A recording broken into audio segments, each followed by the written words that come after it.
Good morning, happy Thursday, Holiday Hill family. Josh here in the youth room for Throwback Thursday. I don't know if anyone told you, but the Super Bowl is going to be taking place this week.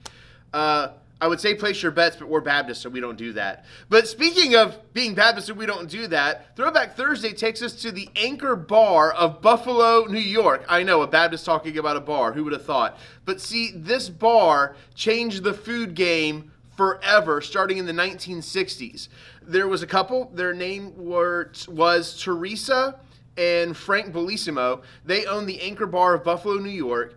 And there's different stories as to how this came to be, but it seems to be the most popular one is one day their son Dominic came in with their friends late one night, or came in with his friends late one night, and he wanted a snack. He asked his mom to whip something up, and they didn't have anything at the time except for some chicken wings. And the thing about it is, at the time, in the 1960s, no one really cared much for chicken wings. The only reason you would get them is to make chicken stock or something like that. You don't really eat them. But she took the wings, she deep fried them, she tossed them in a cayenne pepper sauce, and the rest is history.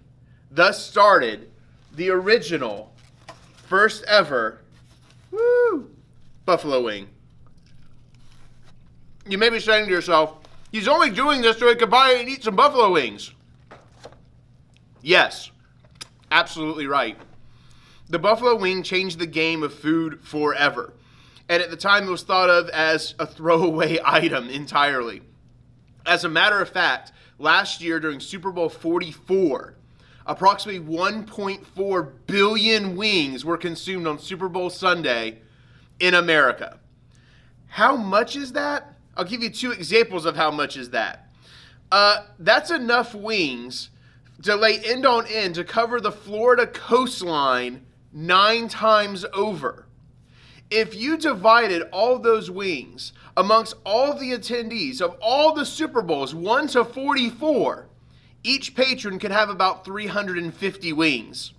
Hopefully that would fill them up. So what do we learn from this?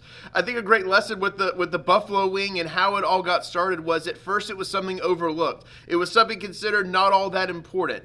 And sometimes, guys, we feel that way.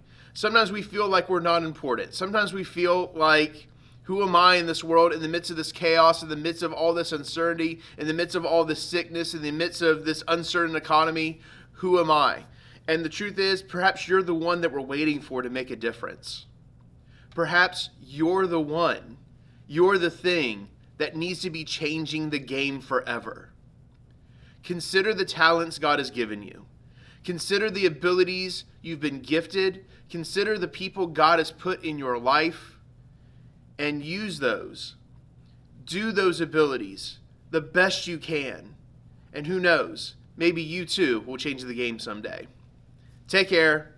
God bless. See you later.